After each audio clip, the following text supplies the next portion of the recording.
Assalamualaikum warahmatullahi wabarakatuh. Waalaikumsalam. Yang terhormat kepada Ibu Dr. Dewi Motik, MSI, kepada Bapak Dr. Andas Dihin Septianto, ME, CIRR, kemudian Bapak Dr. Andas, Bapak Mujiarto, MSI, serta para peserta webinar semuanya, terima kasih. Pertama-tama saya ucapkan dulu terima kasih sekali lagi atas ucapan dan doanya. Semoga kita juga sama-sama selalu diberkati oleh Allah Subhanahu wa taala dan selalu berada di dalam lindungan Amin. Dan juga dalam keadaan sehat di dalam kondisi seperti ini. Terima kasih spesial buat Ibu Dewi yang juga mengucapkan ulang tahun pada saya. Semoga Ibu juga diberi kesehatan, diberi kekuatan dalam menghadapi kondisi pandemi ini, Bu. Terima kasih, Bu. Selamat siang dan salam sejahtera bagi kita semua.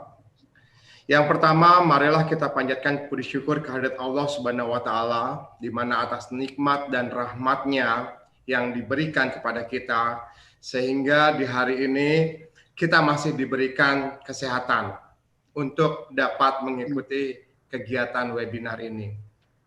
Selawat serta salam tak lupa kita panjatkan kepada Nabi besar kita, Nabi Muhammad SAW, karena berkat beliau kita dapat terlepas dari zaman kebodohan. Pada hari ini kita dapat berkumpul di sini bersama-sama untuk mengikuti acara webinar sesi pertama tentang tema webinar menjadi wirausaha siapa takut. Jadi konglomerat pasti bisa. Nah, selamat datang kami ucapkan kepada seluruh peserta webinar yang hadir di sini. Webinar hari ini kita mengambil tema yang sangat luar biasa, yaitu wirausaha siapa takut. Jadi konglomerat pasti bisa. Saya boleh share Pak Dihin dengan materi? Monggo. Sangat. Terima kasih Bapak. Langsung monggo.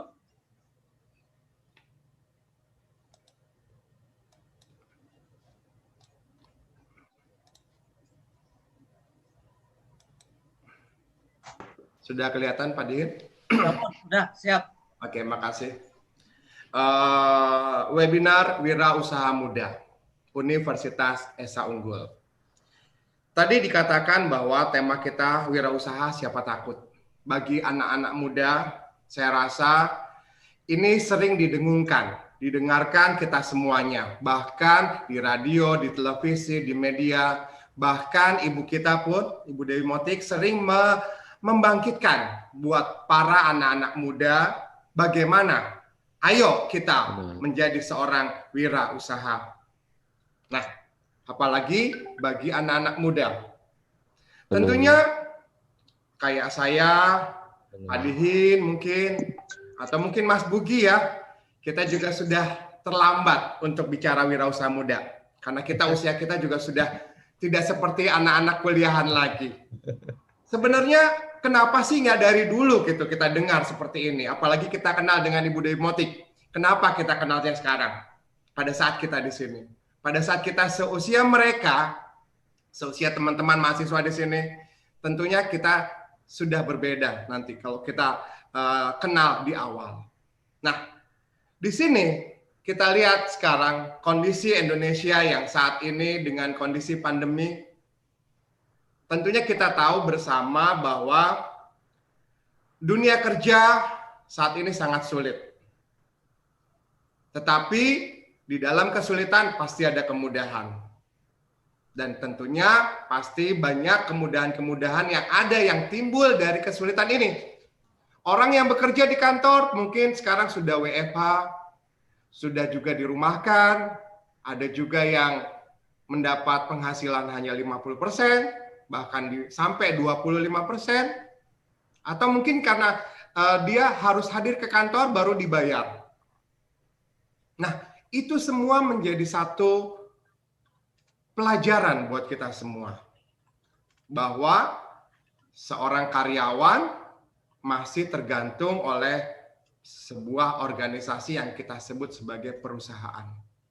Nah, tentunya bagi anak-anak muda, bagi rekan-rekan mahasiswa, bagi anak-anak SMA, ini sebuah tanda, sebuah peringatan buat teman-teman semua. Ini semua bisa timbul di kemudian hari, kita nggak tahu di zaman kalian nanti pada saat kalian sudah bekerja, sudah berusaha, bisa saja. Nah, kita harus siap dari sekarang. Kita bicara entrepreneur. Kalau bicara entrepreneur, Bu Dewi Motik ahlinya.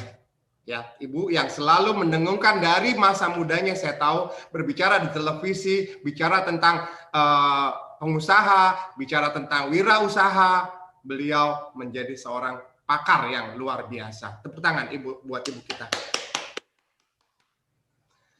Saya juga belajar dari beliau bahwa kita lihat entrepreneur. Apa sih kalau kita bicara di sini, insan yang memiliki kemampuan dalam mengenal, mengelola diri, mengidentifikasi berbagai peluang, mengelola sumber daya dan sekitarnya secara kreatif untuk menciptakan nilai tambah bagi ya diri sendiri, lingkungannya secara berkelanjutan.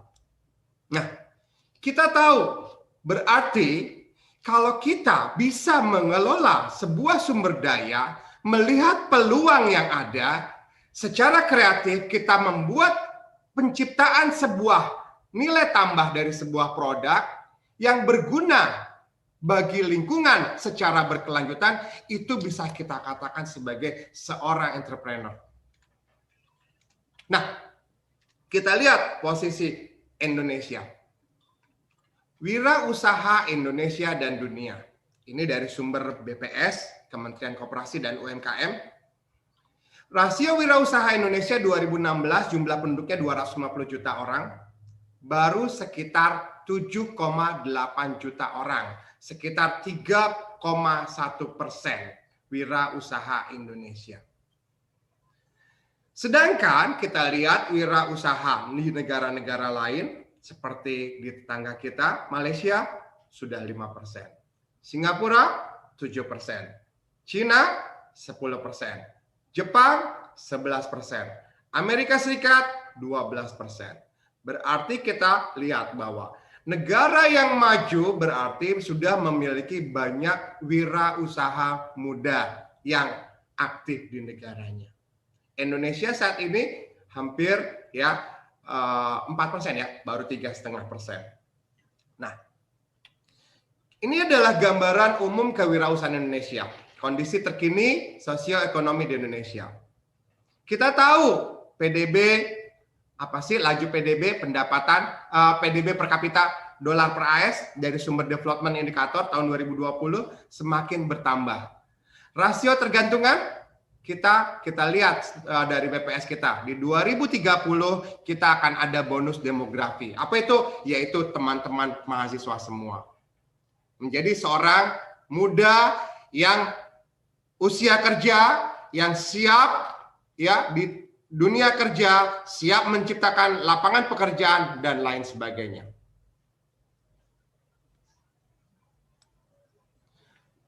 Kalau kita lihat proporsi penduduk menurut usianya dari 0 sampai 100% di situ kita lihat 0 sampai 14 tahun itu yang warna biru, 15 sampai 24, 25 sampai 54 tahun yang warna abu-abu. Itu sangat panjang, sangat banyak berarti. Nah, itulah usia rentang dari 25 sampai 54 kita katakan sekarang dari menurut aturan PBB bahwa itu adalah usia muda atau dikatakan pemuda. Berarti yang 50 juga masih pemuda. Jangan takut berarti Mas Bugi, kita masih bisa jadi pemuda. Nah, berarti dengan adanya rentang penduduk yang semakin tinggi tadi usia produktif, itu adalah bonus Indonesia untuk maju, untuk membuat peluang-peluang wirausaha muda yang ada. Kalau kita lihat persepsi pemuda terhadap wirausaha berdasarkan hasil surveinya, ya Di Indonesia ingin menjadi pengusaha di masa depan itu sekitar berapa sih? 35% pemuda usia 15 sampai 35 tahun ingin menjadi pengusaha di masa depan. Nah, di situ kita lihat berarti ya persepsi merupakan yang tertinggi di negara-negara ASEAN. Indonesia sudah 35%. Persepsinya bahwa pemuda terhadap wirausaha berarti sangat tinggi. Thailand baru 30%, Vietnam masih 25%, Malaysia 22%, Filipina 18%, Singapura hanya 16%. Berarti semakin turun. Berarti di Indonesia semakin tinggi bahwa pemuda ingin menjadi pengusaha di masa depan. Selain menjadi wirausaha, pemuda Indonesia juga memiliki persepsi yang baik untuk bekerja di perusahaan multinasional, pemerintahan, perusahaan berskala besar, startup, organisasi nirlaba. Nah, ini loh yang di sisi lain ketertarikan pemuda untuk melanjutkan bisnis keluarga dan UMKM semakin berkurang. Jadi, kita lihat selain menjadi wirausaha, punya persepsi yang baik di semua perusahaan. Tetapi bagaimana pemuda-pemuda tadi mau melanjutkan bisnis keluarga? Oh, sangat-sangat kecil. Bagaimana pemuda-pemuda tadi bekerja di UKM? Sangat-sangat kecil. Karena kalau kita tahu bahwa UKM di Indonesia mungkin hampir banyak ibu-ibu, ya, bapak-bapak, tapi pemuda-pemuda kita lebih banyak mau bicara nanti ke startup, ke perusahaan-perusahaan berskala besar, ke perusahaan multinasional, ke pemerintahan, ke organisasi nirlaba. Nah, kenapa muncul itu? Sekarang kita tanya di sini. Apakah saya cocok menjadi pengusaha? Tanya pada diri sendiri semuanya. Sebelum bertanya pada diri sendiri, mungkin perlu ditanyakan juga pada diri sendiri lagi. Apakah saya cocok jadi dokter? Apa saya cocok jadi lawyer, pengacara? Apa saya cocok jadi karyawan? Sama kan? Cocok, apa saya cocok jadi pengusaha? Tidak ada semua berpikir ke arah sana. Semua orang pasti akan menentukan, oh saya cocoknya jadi apa ya? Saya cocoknya jadi apa ya? Akan kebingungan. Sekarang, apakah kalian cocok jadi pengusaha? Tanya sama diri kalian sendiri. Jadi pengusaha itu nggak gampang loh. Pengusaha itu penuh dengan liku-liku. Mulai dari nol, bahkan bisa minus, bahkan bisa ke sana ke sini. Sangat sulit. Tetapi dengan jiwa yang kuat, dengan tekad yang kuat, maka semua bisa menjadi pengusaha. Contoh sederhananya,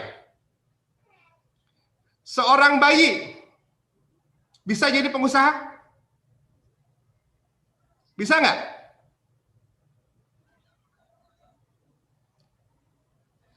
Kenapa bisa kita katakan seorang bayi ditanya jadi pengusaha bisa nggak? Siapa yang bisa jawab? Bisa, Pak. Bisa nggak? Bisa, Pak. Bisa. Kenapa?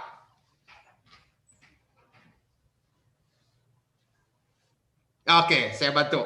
Sekarang kalau kita lihat, bayi kita foto, ya kan? Maka dia jadi model, maka dia sudah menghasilkan uang. How to make money? How to make profit buat kita. Itu pengusaha.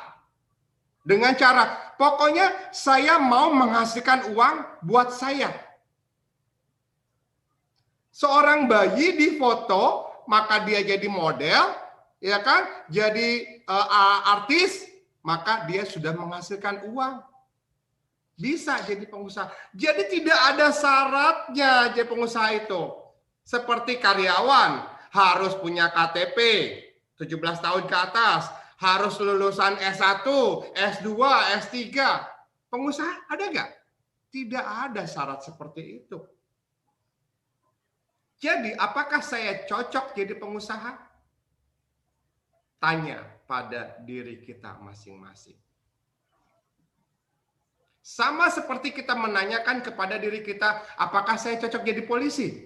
Apakah saya cocok jadi dokter? Apakah saya cocok jadi insinyur, astronot, dan lain sebagainya waktu kecil? Tapi siapa yang bilang, saya cocok jadi pengusaha nggak ya? Ada nggak yang punya cita-cita jadi pengusaha?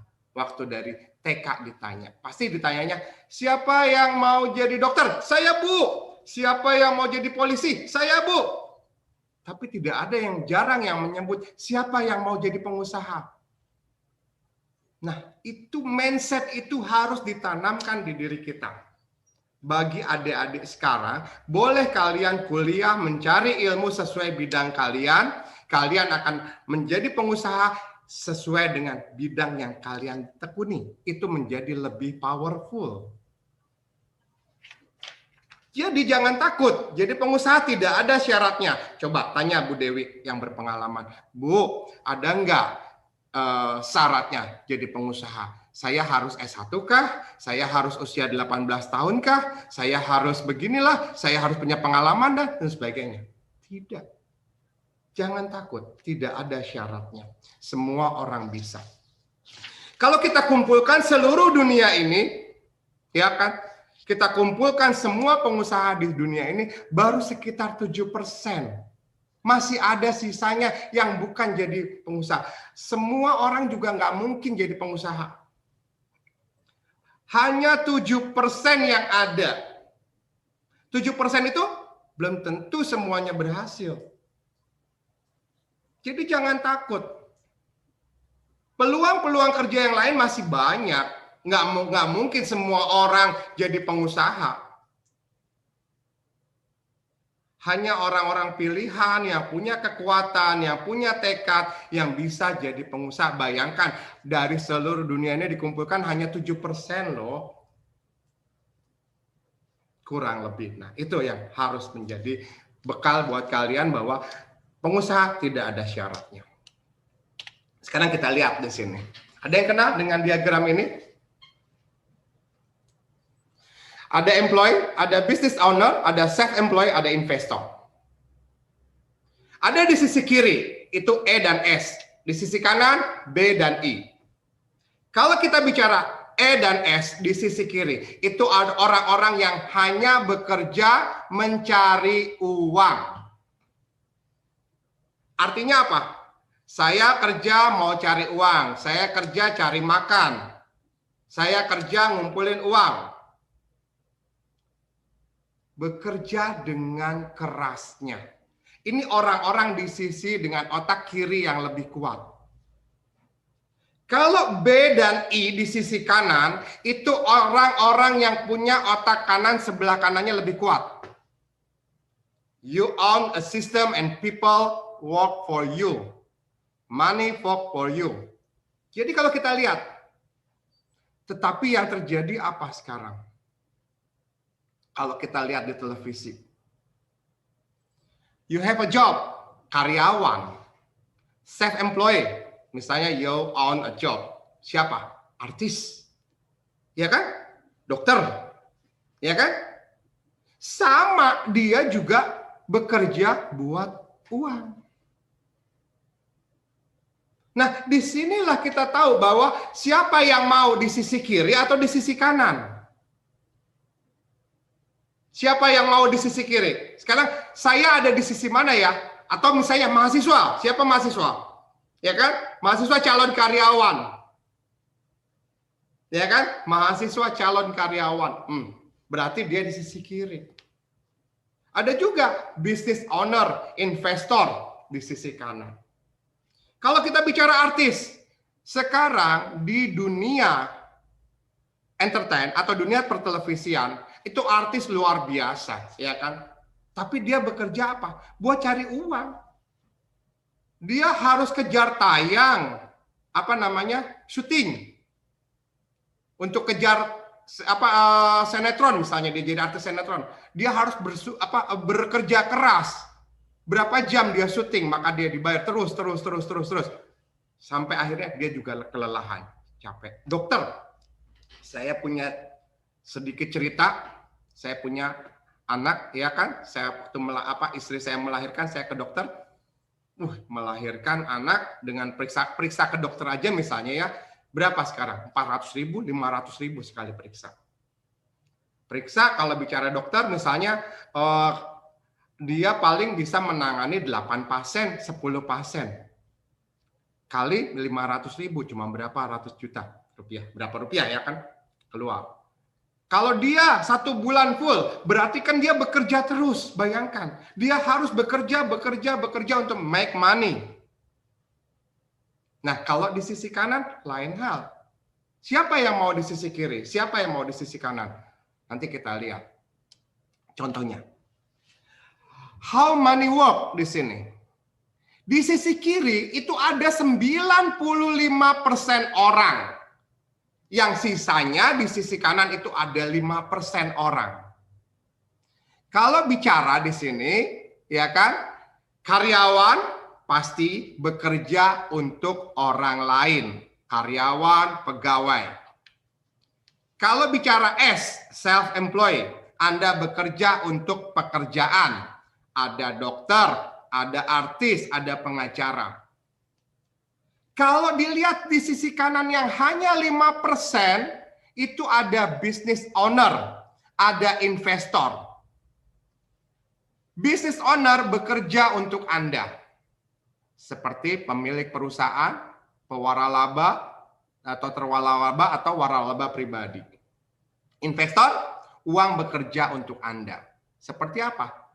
Pemegang saham, pemilik properti, pemegang reksadana, pemegang obligasi, ini semua. Sekarang artis-artis juga setelah menghasilkan uang, dia larilah dia ke investor, dia larilah ke business owner. Supaya apa? Supaya dia menjadi 5% orang yang ada di sisi kanan.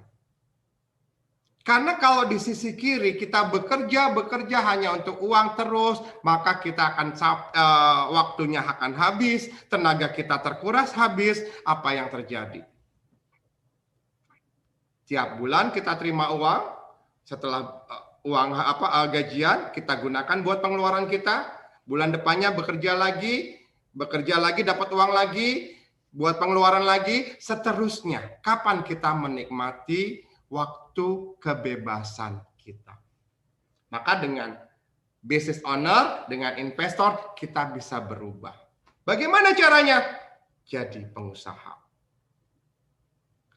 Nah, syarat pengusaha itu apa sih? Nanti kalau mau bahas tentang diagram ini bisa lebih panjang lagi. Di kuliah ada dengan Pak Dihin. Di materi-materi perkuliahan, terutama yang ekonomi, akan ketemu seperti ini. Nah, kalian harus bisa memilih. Kalian ada di posisi mana yang mau kalian sekarang? Mau di sisi sebelah kiri atau di sebelah kanan? Kalau kalian sudah menekadkan menjadi seorang pengusaha, tadi kita katakan, apa saja menjadi seorang pengusaha itu? Apa sih yang harus kita miliki? Ada syaratnya? Enggak ada. Ada ketentuannya? Enggak ada. Tetapi kita punya satu nilai-nilai yang harus kita perhatikan di dalamnya. Ada sifat penting menjadi pengusaha. Apa? Yang pertama bicara tentang visi. Kalau kita bicara visi di sini, ya kan? Visi kalau kita sebut itu adalah sifat terpenting dari pemimpin. Hal terpenting adalah menanamkan mimpi, mendorong orang-orang di sekitar kita menjadi percaya pada visi kita. Pada awalnya sebuah visi diperoleh melalui pernyataan misi. Tanyakan pada diri kita secara sederhana, mengapa kita ada? Periksa pernyataan misi kita dan dapatkan pemahaman tentang bisnis yang kita lakukan saat ini. Saat kita memahami mengapa kita ada dan masalah apa yang bisa kita selesaikan saat ini, maka kita bisa mulai memvisualisasikan seperti apa bisnis kita di masa depan. Jadi kita harus tegas ketika memvisualisasikan bisnis kita. Setelah kita punya pernyataan misi, jangan takut berpikir di luar kotak. yang katanya orang bicara out of the box. Yang biasanya kita bekerja, ya kan, yang biasanya kita dicekoki oleh orang tua, oh kamu kuliah yang rajin nak supaya bekerja, nanti dapat di pemerintah, pegawai negeri, dapat di kantor yang baik, dapat di kerja yang baik dan sebagainya. Kita bisa berpikir di luar kotak. Bagaimana kalau saya yang menciptakan pekerjaan? Jadi, untuk menulis pernyataan visi, fokus pada dasar-dasar pernyataan misi kita. Jadi, jika bisnis kecil kita adalah sebuah karir secara freelance, maka kita bisa membuka toko baru ini, maka kita bisa melihat bisnis tersebut. 5 tahun ke depan, kita ngapain lagi? Mulai bentuk gambaran di dalam diri kita. Saya mulai jualan A, saya mulai bisnis B, kecil-kecilan dan sebagainya. Oh, bagi teman dan sebagainya. Berkembang, maka kita membuat sebuah visi tentang diri kita, tentang usaha kita di sini. Setelah itu, ekstrak visi kita menjadi pernyataan yang berguna. 5 tahun dari sekarang, nama bisnis saya ini akan seperti ini, akan menjadi seperti ini. Jadi kita punya satu kekuatan di dalam diri kita. Setelah itu kita harus punya apa? Komitmen dari pernyataan visi yang kita buat tadi. Itu secara sederhananya. Kemudian kita harus fokus. Keberadaan fokus menjadi koridor agar pergerakan usaha apa yang kita miliki menjadi lebih terarah dengan sedikit mengesampingkan hal-hal yang bisa membuat fokus kita berubah. Sesekali kita perlu untuk tidak peduli akan peluang yang muncul, meneruskan tujuan serta cita-cita yang kita tanam sejak awal. Nah, ini fokus. That's the point yang harus kalian tetapkan. Kalian harus punya satu hal yang penting untuk menjaga fokus tadi. Sebagai pengusaha, tentu sulit menahan hal-hal baru yang menarik bila kita memiliki daya tarik keuntungan yang memabukkan. Kadang dilihat seperti ini, oh yang ini maju maka kita tertarik ke sini. Begitu ada bisnis lain yang maju, kita ikut lagi. Begitu bisnis ada berubah lagi, kita ikut lagi. Kapan kita mempunyai satu hal yang fokus buat diri kita? Jadi ingat, punya fokus. Selanjutnya tegas. Sebagai seorang pemilik bisnis dan pemimpin perusahaan, kita harus memiliki rasa yang kuat. Rasa sini bisa berupa ketegasan dalam mengambil dan memutuskan sesuatu. Bisnis tidak bisa dilihat sebagai sesuatu hal yang biasa, karena akhirnya seorang entrepreneur memang harus bisa menjalankan sebuah siasat yang notabene adalah sebuah politik yang menggambarkan bagaimana mereka menjadi seorang ahli. Dari bicara strategi bisnis, bicara manajemen bisnis, itu bisa diperlukan supaya kita bisa sukses dalam jangka panjang.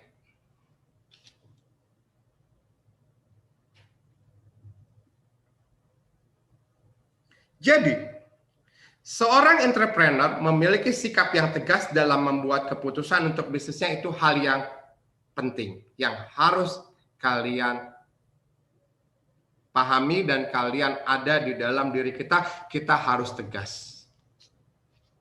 Ya. Kemudian kita juga selain kita tegas, kita perlu bermain cantik supaya apa? Bisa menjaga keseimbangan. Terkadang ada permasalahan yang dihadapi, kemudian kita butuh pertimbangan, kira-kira jangka panjangnya seperti apa. Maka kita harus bicara tegas, tetapi kita punya satu konsep apa? Diri bermain secara cantik. Nah, itu yang harus ditekankan sebagai seorang pengusaha nantinya. Kita juga harus punya kemampuan mendengarkan. Mendengar dengan baik menjadi motivasi bisnis yang baik. Dengan menerapkan konsep mendengar yang baik, bisnis yang jelas akan membuat jauh lebih menguntungkan. Manfaat mendengar sangat banyak. Kita bisa mengetahui jika konsumen ingin menyampaikan sesuatu pelayanan atau produk.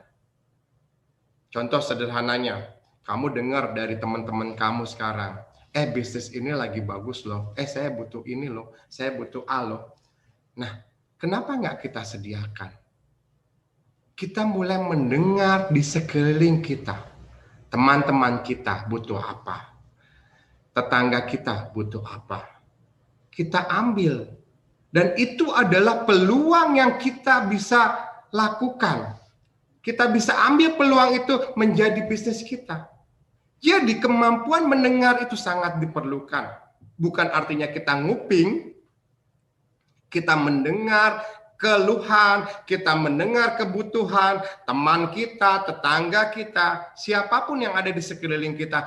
Kemudian kita mencoba memberikan keluhan-keluhan mereka, memberikan solusi-solusi yang mereka keluhkan tadi dari pendengaran yang kita dapatkan. Sehingga hasilnya apa? Mereka bisa terjawab. Oh, kebutuhan saya kok ada ya sama kamu? Oke, kita mulai bisnis kita. Nah, step by step. Berikutnya adalah sosialisasi. Mampu mengembangkan komunikasi mereka dengan sesama pemilik bisnis, dengan orang-orang sekitarnya, bagaimana sosialisasi kehidupan sungguh dibutuhkan. Nah, ini kita lihat.